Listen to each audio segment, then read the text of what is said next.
আমরা সবাই জানি ইকোস্পেসের শেরে বেঙ্গল ধাবাতে রোস্টেড কার্ড তার নতুন আউটলেট খুলেছে, আর সেখানে ওরা বিরিয়ানিও সার্ভ করছে। সোদপুর থেকে বারুইপুর বিরিয়ানি এখন সবাই বানাচ্ছে, কিন্তু রোস্টেড কার্ডের বিরিয়ানিতে এক্স ফ্যাক্টরটা কি? রোস্টেড কার্ডের বিরিয়ানির এখন এক্স ফ্যাক্টর হলো ওরা 19 টাকায় চিকেন বিরিয়ানি খাওয়াচ্ছে। হ্যাঁ, ঠিক শুনেছেন, 19 টাকায় চিকেন বিরিয়ানি। পুরো ভিডিওটা দেখতে থাকুন, গল্প শোনাচ্ছি। রোস্টেড কার্ড এখন ইকোস্পেসে চলে যাওয়ার জন্য আমি এখন সপ্তাহে মাত্র একবারই যেতে পারি 30 কিলোমিটার বাইক চালিয়ে কাবাব খেতে। যেই ওখানে ঢুকলাম দেখলাম যে এগ রোস্টটা বানানো হচ্ছে, আর এগ রোস্ট যখনই বানানো হয়, আর যাই হোক আমি এগ রোস্ট খাওয়াটা কিন্তু এখান থেকে মিস করি না। এখন ওদের এখানে সবসময় এগ রোস্ট পাওয়া যায়। আগে যেটা কসবার আউটলেটে মাঝে মাঝে ওরা স্পেসিফিক কিছু দিনের জন্য বানাতো, এখন কিন্তু সব সময় বানায়। আর ডিম যদি না থাকে ওরা ডিম নিয়ে এসে সিদ্ধ করে আপনার সামনে একদম এগ রোস্ট তৈরি করে দেয়। এখানে গিয়ে প্রথমে এগ রোস্টই আমি আগে ট্রাই করি। চিজ লাভারদের জন্য বলবো, এটা কিন্তু এখান থেকে একদম মিস করবে না, এটা মাস্ট ট্রাই করে। ডিমের যে সাদা অংশ সেটা কোনো টেস্ট নেই, কিন্তু কুসুমের সাথে ওদের যে চিজ এবং যে মশলাটা দিয়ে যেরকম ডিমটাকে ম্যারিনেট করেছে, পুরো জিনিসটা যখন একবারে মুখের মধ্যে ঢোকে, সাথে মেয়েও থাকে, অসাধারণ লাগে। এটা ভাষায় প্রকাশ করা যায় না। খাবার সময় আমার মুখ দিয়ে জাস্ট কোনো কথা বেরোয় না, জাস্ট ডুবে যাই এটার মধ্যে, লিটারেলি ডুবে যাই। এরপরে নিয়েছিলাম ওদের পাহাড়ি কাবাবটা। ইউজুয়ালি আমি ড্রামস্টিকটা প্রেফার করি, কিন্তু আমি যখনই যাই মোটামুটি 8টা সাড়ে 8টার পর যাই, সেই দিন ড্রামস্টিকটা শেষ হয়ে যাওয়ার জন্য ওরা বললো পাহাড়ি কাবাবটা খেয়ে দেখো। টেস্ট নিয়ে যদি বলতে হয় তাহলে বলবো স্মুথ অ্যাজ সিল্ক, আর কিচ্ছু না। এরপরে খেলাম ওদের রোস্টেড পমফ্রেটটা।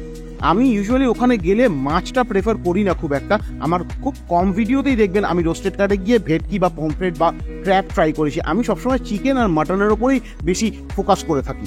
দেবাংশুদাই বললো খুব ভালো কোয়ালিটির পমফ্রেট আছে, একবার ট্রাই করে দেখো। ঠিক আছে, এত কিছু খাচ্ছি যখন, পমফ্রেটটা ট্রাই করতে কোনো অসুবিধা নেই, খেয়ে দেখা যায়। এখানে একটা জিনিস বলবো, পমফ্রেটটা কিন্তু রেডি করতে বেশ অনেকটা সময় লাগে। তাই জন্য আমি বলবো যদি পমফ্রেটটা আপনাদের খেতেই হয় তাহলে হাতের সময় নিয়ে অর্ডারটা করবেন। এমন সময় করবেন না আপনার খুব খিদে পেয়েছে আর খুব তাড়াতাড়ি চাই, তাহলে কিন্তু পমফ্রেটটা ভালো করে রোস্ট হবে না, বা আপনার কিন্তু মাথাটা গরম হবে, কারণ দেরি করে দিচ্ছে বলে। তাই জন্য মাছের অর্ডার করলে একটু হাতে সময় নিয়ে করবেন। পেটে খিদে থাকলে আগে কিছু পেটে ভরে দিন, যেরকম আমি অলরেডি ভরে দিয়েছি, তারপরে কিন্তু আমি এই মাছের অর্ডারটা করেছি। শোভনদা কিন্তু যত্ন সহকারে মাছটাকে সুন্দর করে পুড়িয়ে তার উপরে মশলা আর লেবু দিয়ে যখন সার্ভ করলো, আর আমি যখন খেলাম, একটাই এক্সপ্রেশন আমার মুখ থেকে বেরিয়েছে, সেটা হলো মাছটা অসাধারণ। শুধু এখানে বিচের যে ভাইবটা সেটার একটু অভাব আছে। মানে দীঘা বা বকখালি গেলে আমরা একটা জিনিস দেখি, ওখানে চিকেনের থেকে মাছের আধিক্যটা সেখানে বেশি, আর সেই রকমই একটা দীঘা বা বকখালি ভাইব আছে মাছটা খেতে খেতে, সেই জিনিসটাই মনে পড়ছিল। এবারে আসি বিরিয়ানির কথা। ওরা ইনিশিয়ালি চিকেন বিরিয়ানি শুরু করলেও এখন চিকেন মাটন দুটোই বানাচ্ছে। এক পিস চিকেন দিয়ে একটা আলু আর রাইস দিয়ে ওরা 149 টাকা দাম নিচ্ছে, আর সাথে যদি ডিম থাকে তাহলে 10 টাকা এক্সট্রা। আমার যেরকম আলুর প্রতি একটা অবসেশন আছে, মানে বিরিয়ানির আলুর প্রতি অবসেশন আছে, আমি দুটো আলু ছাড়া কিন্তু বিরিয়ানি খাই না। আমার ডিমটা দরকার পড়ে না, কিন্তু আমার আলুটা কিন্তু মাস্ট, সেটাও দুটো। এটা ছাড়া আরেকটা জিনিস বলবো, আপনার যদি মনে হয় বিরিয়ানি রাইস শেষ হয়ে যাওয়ার পরে আপনি আরও খেতে পারেন, তাহলে ওদের কাছে বলবেন আপনি যতটা খেতে চাইছেন ততটাই কিন্তু আবার দেবে, তবে নষ্ট করা যাবে না। হ্যাঁ, ওরা আনলিমিটেড বিরিয়ানি বলে কিন্তু বিরিয়ানি বিক্রি করছে না, তবে আপনার যদি রাইসের দরকার পড়ে ওরা কিন্তু সানন্দে সেটা দেবে। এবারে আপনাদের 19 টাকার বিরিয়ানির কেসটা বলি। আপনি যদি ওখানে রাত্রি 8টার পরে যান এবং একটা চিকেন বিরিয়ানি অর্ডার করেন এবং তার সাথে যদি একটা মাটন চাপলি অর্ডার করেন, তাহলে আপনার মাটন চাপলি কাবাবটা পুরোটাই ফ্রি হয়ে যায়। চিকেন বিরিয়ানির দাম হচ্ছে 149 টাকা, আর মাটন চাপলির দাম হচ্ছে 130 টাকা। তাহলে আপনি দেখুন, একটা চিকেন বিরিয়ানি নিয়ে একটা মাটন চাপলি যদি ফ্রি হয়ে যায়, 149 মাইনাস 130, আপনি 19 টাকায় কিন্তু বিরিয়ানিটা খেতে পারছেন।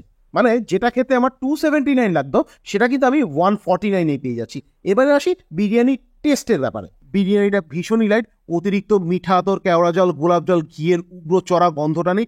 আপনার যদি দাদা বৌদি বা ডিবাপি গোত্রীয় বিরিয়ানি খেতে খুব ভালো লাগে, তাহলে বলবো এই বিরিয়ানি আপনার জন্য নয়। যারা লাইট বিরিয়ানি প্রেফার করেন তাদের কিন্তু এটা বেশ ভালো লাগবে। আর আরেকটা জিনিস বলবো, বিরিয়ানি খাওয়ার সময় কিন্তু এখানে জল বা কোল্ড ড্রিঙ্কসের দরকার হয় না, এবং বিরিয়ানি খাওয়ার পরে কিন্তু ঢেকুরটা ওঠে না। তাই ছোট্ট করে যদি লং ড্রাইভের ইচ্ছে থাকে তাহলে ইকোস্পেসের এন্ট্রি গেটের কাছে রোস্টেড কার্ডের এই আউটলেটে এসে খেয়ে যাবে। শনিবার দিন কিন্তু বন্ধ থাকে। আর আপনারা যারা আমার এই ভিডিওটা এত অবধি দেখে ফেলেছেন তারা নিশ্চয়ই আমাকে খুব ভালোবাসেন, তাই আপনাদের এতটা মূল্যবান সময় আমায় দিয়েছেন। আরেকটু দিন, একটু কষ্ট করে লাইক, সাবস্ক্রাইব আর কমেন্টটা করে যান, তাহলে বুঝতে পারবো যে আমায় কারা কারা কতটা বেশি ভালোবাসেন। Thank you for watching. Please like, share and subscribe.